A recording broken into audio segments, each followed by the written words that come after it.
Salut, salut les amis, j'espère que vous allez bien. Moi, je vais bien par la grâce de Dieu. Alors les amis, nous allons continuer de travailler sur cette carte mère.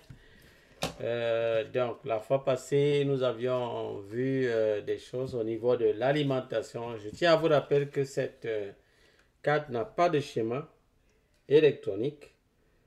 Je vous ai souvent dit que le schéma électronique est très important pour la carte mère parce qu'il peut vous aider à diagnostiquer plus facilement la carte, c'est-à-dire pour découvrir la panne qu'il y a dessus. Donc, nous avions vu la fois passée la partie alimentation. Donc, je vous ai quand même donné quelques éléments là-dessus. Je vous ai dit qu'on s'est battu à retrouver les éléments de la partie alimentation sans utiliser le schéma électronique. Vous vous rappelez, on avait vu comment, par quelle patte la puce de charge était alimentée. Nous avions également vu par quelle patte elle était activée. Et on avait vu que dans ce cas, dans le cas de cette carte, mais il y avait deux MOSFET pour à l'alimentation. Et puis, je vous ai expliqué comment ça fonctionnait pour que cette carte soit alimentée. Pour que la carte soit alimentée en 19 volts, les amis. Maintenant, on peut s'intéresser au deuxième MOSFET. Qu'en est-il du deuxième MOSFET? Est-ce que c'est toujours la puce de charge qui doit manipuler le deuxième MOSFET? Est-ce que c'est toujours ça? Ça, c'est ce que nous allons essayer de voir. Donc, on repart dans la partie alimentation. Donc, j'y vais rapidement.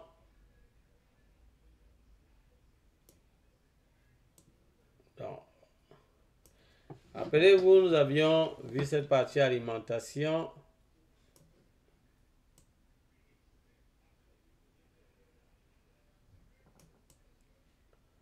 Voilà, dans cette partie alimentation, c'est ça ici. En fait, c'est juste ces composants-là ici. Donc ici, nous avons le circuit de charge. Donc c'est ici que la 19 entre. Et là, nous avions le premier MOSFET. Et la tension va donc quitter d'ici, entrer là. On avait vu que c'était manipulé à la quatrième patte par cette puce, qui est la puce de charge.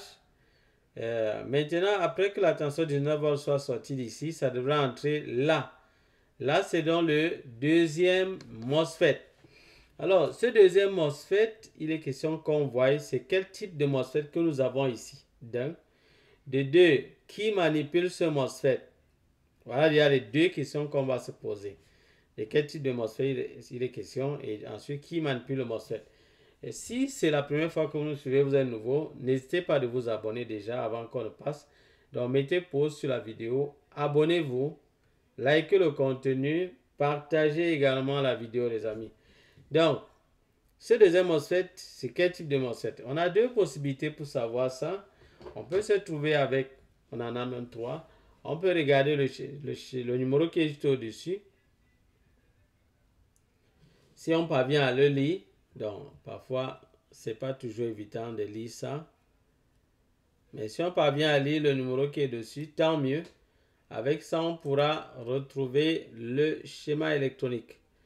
Moi, je parviens à lire là 74 14. Je ne sais pas si vous voyez. Moi, je vois ça. Je vois 74 14. Je ne sais pas si vous voyez comme moi. Je ne sais pas si vous parvenez à lire là. Sinon, pour moi, je vois 74 14. 74 14. Donc, on va juste taper ça dans Google pour avoir ce qu'on appelle le datasheet. Et on pourra savoir le type de MOSFET. Donc, dans Google, on peut obtenir ça, les amis. Donc, je vais ouvrir Google là. Google 74 14 74 14. Je ne sais pas si vous voyez. Ah oui, vous voyez. 74 14. MOSFET. MOSFET datasheet si vous voulez. Donc, 74 14. Effectivement, voilà 74 14. Mais est-ce que j'ai le type de MOSFET? Pas directement là, vous pouvez directement voir le type de MOSFET. Ils le mettent souvent. Ici, voilà, c'est ça ici. Voilà, N-channel MOSFET. N-channel MOSFET, c'est ce que vous voyez. N-channel MOSFET. Donc ça, c'est un MOSFET de type N. De type N. J'espère que vous vous rappelez les deux types de MOSFET. Je vous avais dit qu'on a toujours deux types de MOSFET ici. On a un MOSFET de type N et les MOSFET de type P. Donc celui-ci, c'est un MOSFET de type N et ils ont aussi mis celui-ci de type N. Il vous a dit que les MOSFET de type N sont activés par une tension à la gate supérieure à celle qui est à la source. Dans notre cas ici, ça doit être une tension supérieure à 19 volts, supérieure ou égale. Je vous ai dit que pour avoir un meilleur résultat, il faut être même dans 22, 23, 24, 25, 26 volts. Nous avions vu la fois passée la puce de charge si activer la gate de ce MOSFET si avec 25, quelque chose, donc c'est autour de 26 volts. On va essayer d'étudier le cas de ce deuxième MOSFET. Est-ce que c'est toujours la puce de charge qui l'active, qui le manipule, ou bien c'est un autre composant? On va étudier ça. Donc, je suis ici au niveau de ce MOSFET et on va essayer de voir. Donc, on va d'abord retrouver la gate de ce MOSFET. On sait déjà que c'est un MOSFET de type N. Où est la gate de ce MOSFET? Donc, je vais essayer de voir si on peut retrouver la gate de ce MOSFET avec juste en voyant comme ça.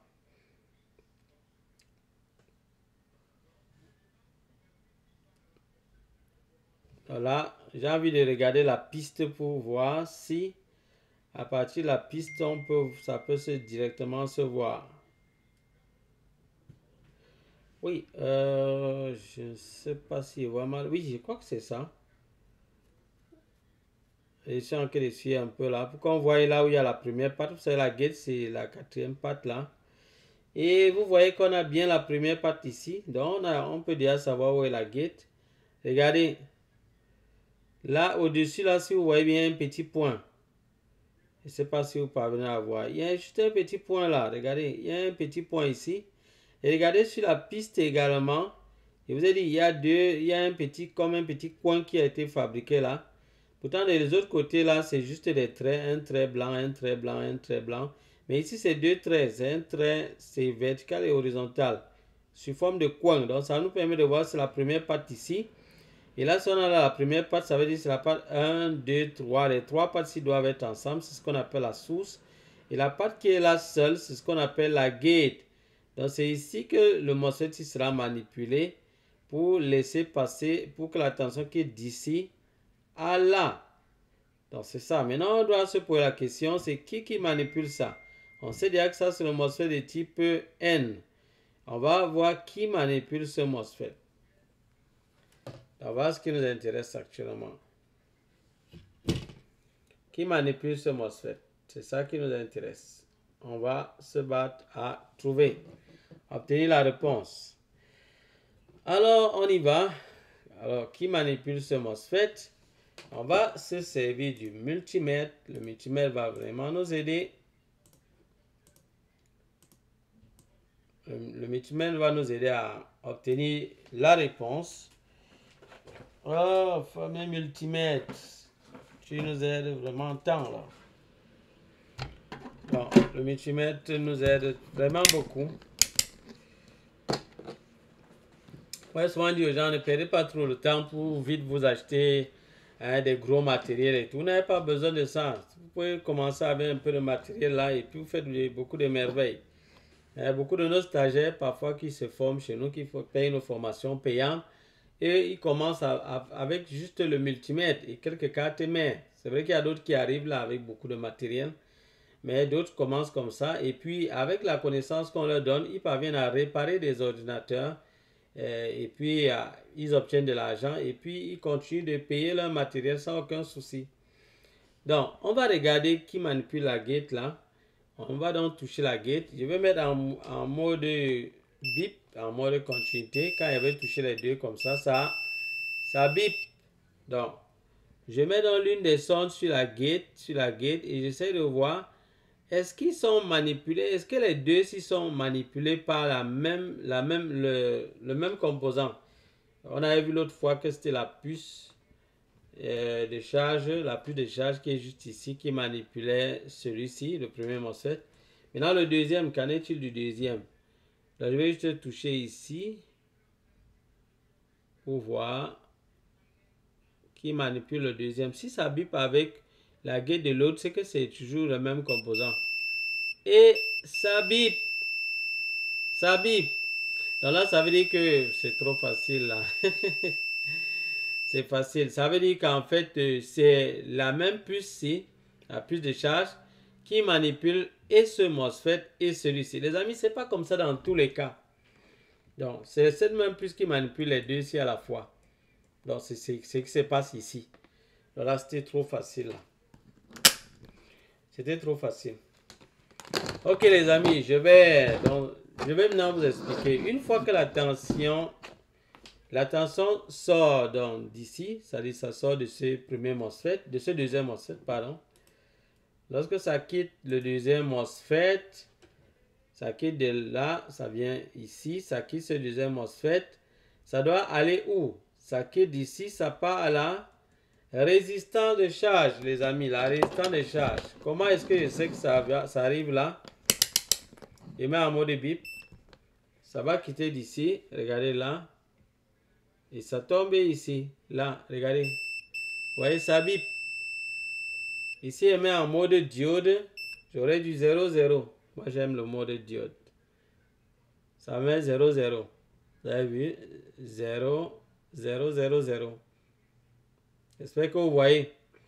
Donc là, ça nous permet de comprendre que, ok, après que la tension soit sortie de ce MOSFET, ça va entrer dans cette résistance.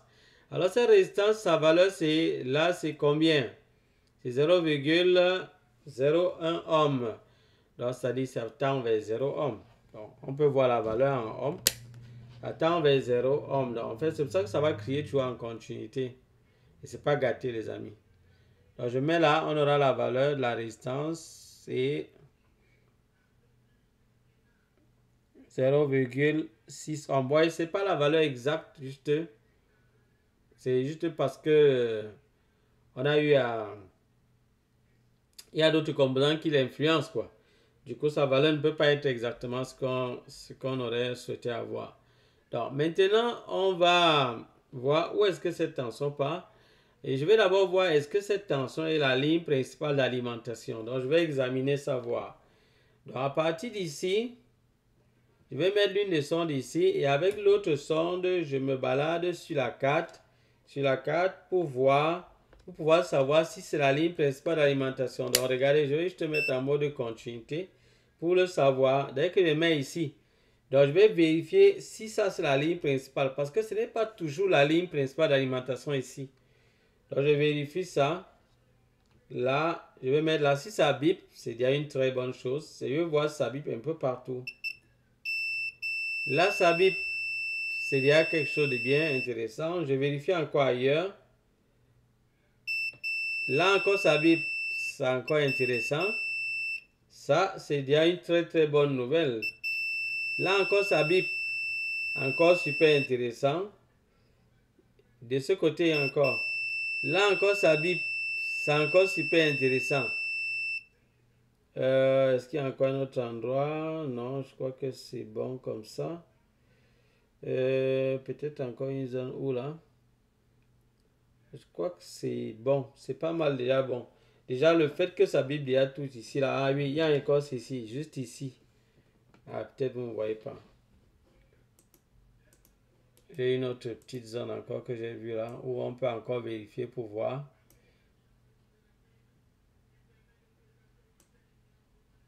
Il y a encore vu une zone. Il y a encore une zone qu'on peut examiner, toujours pour voir si c'est bon. Donc, je mets l'une des zones toujours sur la résistance de charge là. Et puis, l'autre vient ici. Donc là également, ça devrait biper. Ça nous confirme. Vous voyez là encore, ça bip. Donc là, avec ça, j'ai donc compris. Regardez, ça bip vraiment dans toutes les parties là. Ça me permet de savoir. Donc ça a bipé ici. Ça a bipé là. ça va biper ici encore. Ça bip encore là. Vous voyez comment il évolue, ça bip toujours. Là, ça bip encore. Et là encore, ça bip. Vous voyez qu'à toutes ces zones-là, ce sont les... C'est là où la 19 volts est en train d'aller. Donc, ça nous permet de comprendre que ça, c'est la ligne principale d'alimentation dans le cas de cette carte mère. Donc, je reviens vous montrer ça encore. Je prends encore mon petit tableau magnifique là.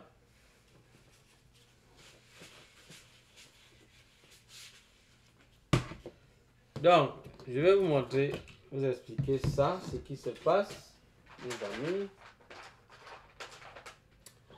Alors, donc, lorsque vous avez la 19 volts, là c'est l'entrée, la tension, on a le moins là d'un côté, on a également un trait qui est un pin qui est lié au moins et l'autre pin qui est lié au plus. Ce qui nous intéresse c'est le plus. Donc le plus va venir comme ça. On va rencontrer là un premier MOSFET. Il y a parfois d'autres composants là. Hein. Après, ça va rencontrer un deuxième MOSFET. Là, c'est le plus. Ça va rencontrer un deuxième MOSFET. Et après ça, le même plus va aller comme ça. On aura une résistance donc de charge ici. Ça, c'est la résistance de charge qu'on a vu là. Et à partir d'ici, cette tension-là va donc aller dans plusieurs secteurs. C'est ça qu'on est en train de vérifier tout à l'heure. Donc par là, on comprend que c'est la ligne principale d'alimentation. Cette 19 volts là, ça c'est 19 volts, c'est 19 volts, va aller comme ça dans le secteur de la rame. Ça va aller dans le secteur de la rame. Dans le secteur de la rame, pourquoi? Pourquoi ça part dans le secteur de la rame? Ça part dans le secteur de la rame tout simplement pour convertir la tension 19 volts en une petite tension. Donc ça va passer dans ce secteur-là pour convertir la 19 volts, pour que la tension 19 volts devienne une petite tension de, par exemple, 1.5 volts. Vous voyez un peu, 1.5 volts. Donc ça va aller dans le secteur là pour convertir ça par exemple en 1.5 volts. 1.5 volts. Donc la 19 volts va devenir 1.5 volts. Ça va aller dans le secteur de 3 volts. Il y aura toujours une puce. Ça va aller dans le secteur de 3 volts. Ah non, ça va aller dans le secteur de 3 volts. Donc pour convertir la 19 volts en 3 volts. Ça va aller également dans le secteur de 5 volts. 5 volts également. Pour convertir pour convertir la 19 volts en 5 volts. Et ça, il y aura une puce qui va s'occuper de faire ce travail-là. Ça va aller également dans le secteur de la puce graphique pour convertir la 19 volts en 1.8 volts. 1.8 volts. Ça va aller également dans le secteur du CPU. Là, c'est pas pour tous les CPU. Le CPU. Donc là, comme ça. Ça va aller dans le secteur du CPU pour convertir la tension là en 1.01 volt. Donc 1 volt. 1 volt ou 1.01 volt. Ou 1 volt tout simplement ou 0,9 volts. Ça c'est le CPU. Et il y a d'autres secteurs également. Il y a d'autres secteurs. Ce n'est pas les seuls secteurs. Vous voyez la 19 volts là étant énorme, ça va donc aller dans beaucoup de secteurs pour que cette tension soit diminuée parce qu'elle est encore énorme pour plusieurs composants. Il y a beaucoup de composants sur la carte mère, comme par exemple la RAM. La RAM qui n'a pas besoin d'une grosse tension. Vous voyez ce composant-ci. Ça. La RAM qui sert beaucoup pour l'affichage là. Vous voyez, c'est lui, 19 volts, c'est trop pour lui. Si vous mettez 19 volts ici, ça va tuer tous les composants qui sont là. Ça va tuer tous ces composants parce qu'il n'y a que la Speedy qui est une puce qui permet de recueillir les informations qu'il y a sur cette RAM. C'est-à-dire le fabricant de la RAM, la fréquence de la RAM, la taille de la RAM. Ça donne beaucoup d'informations sur la RAM. La Speedy qui est là, qui communique avec la puce, le PCH, elle va recueillir les informations qui sont là à l'intérieur au travers de cette puce. Cette puce-là est alimentée en 3 volts. Vous voyez que 19 c'est trop.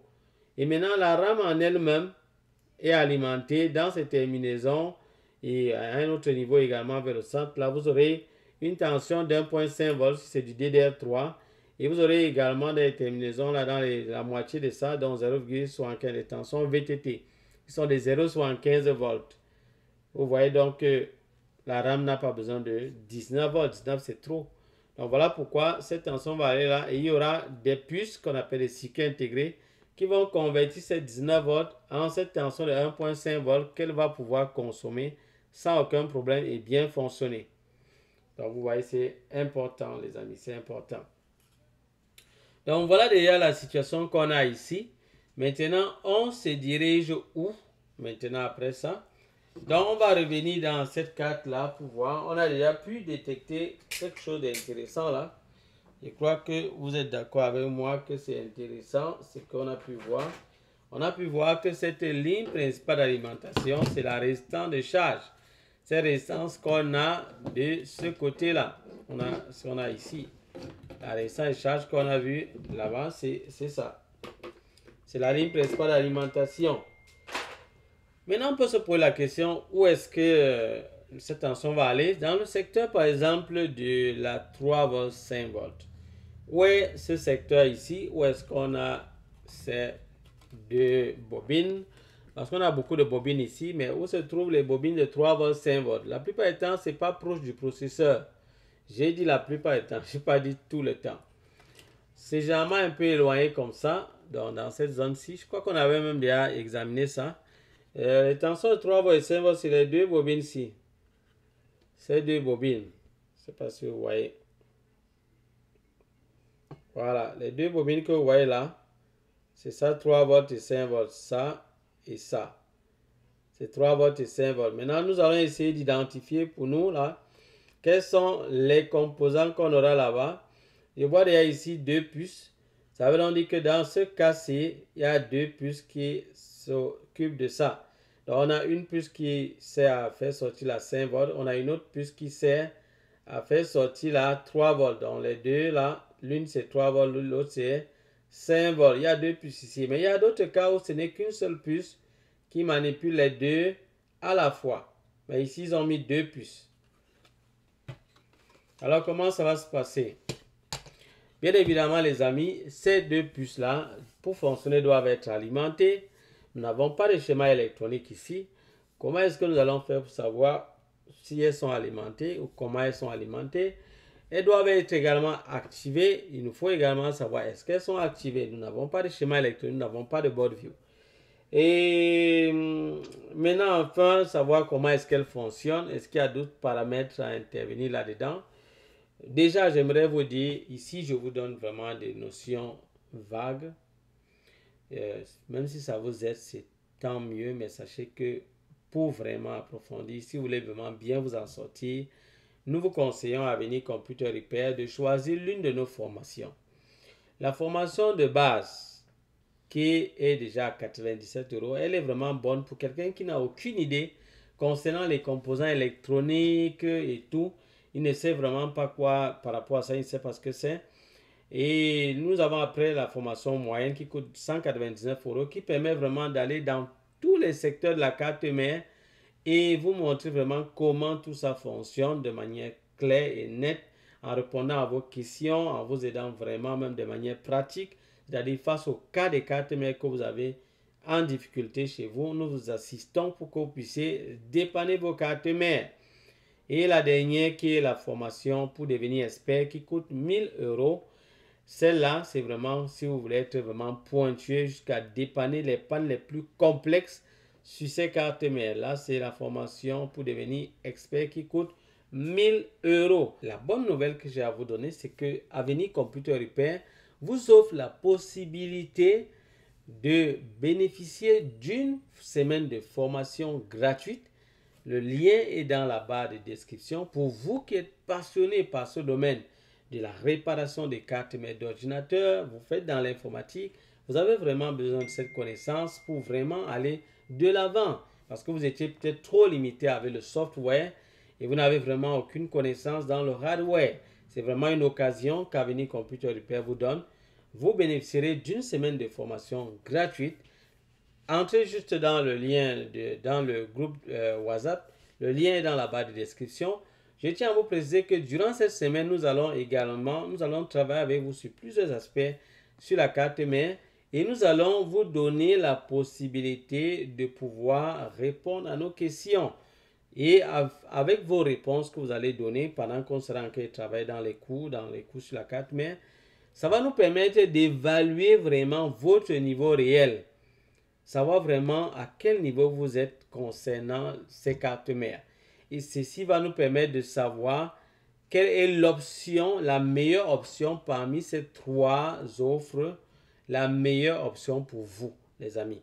Nous préférons maintenant agir de cette façon. Pourquoi? Parce que nous sommes rendus compte, malheureusement, que certains de nos stagiaires ne savaient pas faire le choix de l'offre de formation. Certains venaient vers nous, ils demandaient, je veux me former. Et on leur dit, il y a la formation de base, moyenne, approfondie. Ils disent, non, pour moi, je crois que je peux faire la formation moyenne. Et là, voilà, il paye, il entre dans la formation. Mais quand il évolue à un certain moment, il se sent buté. Il a du mal à avancer. Il évolue trop lentement et tout. Donc, ça nous a permis de comprendre que certains s'étaient retrouvés dans une option de formation. Pourtant, ils devraient plutôt être dans une option inférieure. Et là, c'était pas bon. On a aussi constaté que d'autres ont choisi la formation de base. Pourtant, en fait, leur niveau devait être au niveau moyen. Donc, voilà pourquoi nous voulons éviter ça désormais. Donc, avant de payer pour votre formation, nous vous accordons une semaine gratuite de formation à Avenir Computer Repair. Et pendant cette semaine, vous allez même voir, vous allez découvrir. Ça sera un moment pour vous de nous découvrir et nous également pour nous de vous découvrir. Donc, nous allons vous connaître, vous allez nous connaître pendant cette semaine-là. Ça va nous donner l'occasion pour nous de connaître vraiment votre niveau et vous, ça va vous donner l'occasion de connaître comment est-ce que nous faisons nos formations et en même temps de décider, de juger si vraiment ça va aller pour vous. Si le rythme de travail ou bien la manière d'expliquer, tout ça, ça va vous convenir. Alors, au cas où ça vous conviendrait, après la semaine de formation gratuite, vous pourrez donc effectuer votre paiement et choisir donc l'option qu'on vous aura recommandée en fonction vous-même du niveau qu'on aura évalué. On va faire cette évaluation avec vous évidemment. Vous ne serez pas seul, on sera ensemble et vous allez vous-même voir si vous êtes au niveau de base ou si vous êtes au niveau moyen. Ou si vous avez même déjà le niveau moyen. Donc cette évaluation, nous demandons même à nos stagiaires qui ont eu à faire la formation moyenne chez nous de venir. Ou bien qui ont déjà même eu à faire une formation chez nous, vous pouvez venir, on va évaluer votre niveau. Si on se rend compte que non, vous êtes, votre niveau moyen est déjà bon et que vous aspirez au niveau expert, dans ce cas-là, faites cette semaine de séance gratuite et faites-vous évaluer. Lorsqu'on va vous évaluer, si vous vous rendez compte que vous êtes déjà bon, là dans ce cas, on peut passer au niveau expert. C'est ça. Donc voilà comment est-ce que nous avons décidé d'avancer à Avenir Computer Repair. Donc les amis, nous allons revenir ici. Donc je tenais à vous rappeler donc qu'on a deux puces ici. On a deux puces. On a une puce qui s'occupe de 5 volts et l'autre qui s'occupe de 3 volts. Et maintenant on va voir comment tout ça fonctionne les amis. On va voir comment tout ça fonctionne. Donc nous allons nous arrêter là, ici, pour cette vidéo. Si vous êtes nouveau sur la chaîne, n'hésitez pas à vous abonner, likez le contenu, activez la cloche de notification pour ne rater aucune de nos prochaines vidéos.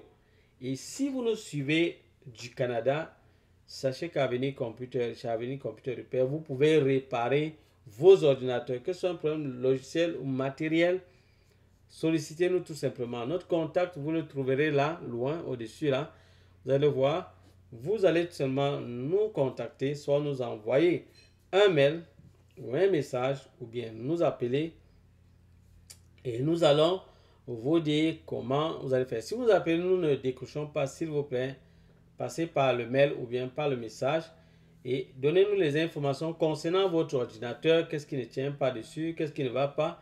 Nous allons vous dire comment vous allez faire donc pour nous expédier votre appareil nous allons prendre la peine de réparer, de diagnostiquer, vous dire le montant que ça va vous coûter. Et si c'est bon, si vous êtes d'accord avec cela, nous allons réparer votre ordinateur et vous expédier votre ordinateur en bon état, les amis.